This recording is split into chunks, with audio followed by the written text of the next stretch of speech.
So while I was studying history at university, there was this idea of having to analyze primary and secondary sources. And what they are is that they're basically just different sets of interpretations and analysis of events that went on, or the perspective of things that went on in our past and how we can interpret them and analyze them for the present in order to have a better future, so to speak. But of course, I don't want to bore you out about what a primary source is or what a secondary source is, but rather the idea of perspective. That key word is the focus here, because it's important to have an idea or a perspective on the things around us, and no two people are alike when it comes to different interpretations of those events in time. For one person, they see perspective in this manner as a good thing, and for another person, they view their perspective as a bad thing, but it's all on how they see the framework of the world around them. It's a matter of how they see those events in time,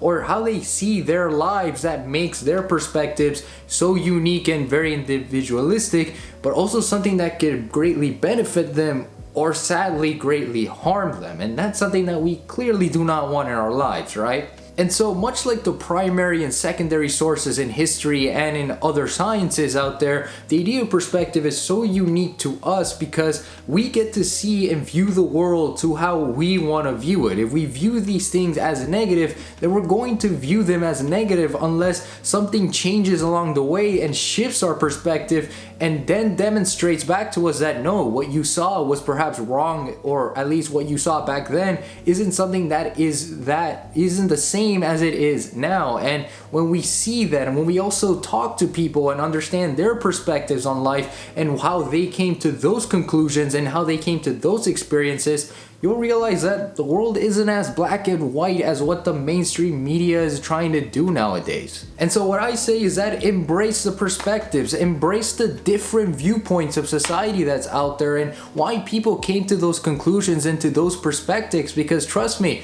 that's what makes us us. That's what makes our journey and our lives so incredible, because we get to look for a second and really reflect on the past and be those primary sources. Look back and reflect on that and also interpret that and allow our perspective to shift and mold the people around us. Obviously for the better, because if we do it for the worse, it's going to cause such conflict. It's going to cause such a divide in societies and in civilizations. It's going to cause such detriment to our world that if we shift that and we turn it into something positive and we move forward, and despite our hardships and despite our failings and despite everything bad that is happening to us, if we shift that perspective into something so positive and unique, then clearly we will succeed and we will move and we will advance and make history. Because trust me, we all want that in our lives, or at the very least, we just want to stand out from the crowd every now and then. And so from there, I hope you guys understand the importance of perspective, because perspective is something that only is ours. It is ours and uniquely ours. And how we use that and how we use those perspectives to better society, to better ourselves, and to improve the world around us, well then that's what makes us so awesome as people, and why I'm glad to be able to share my experiences with all of you guys.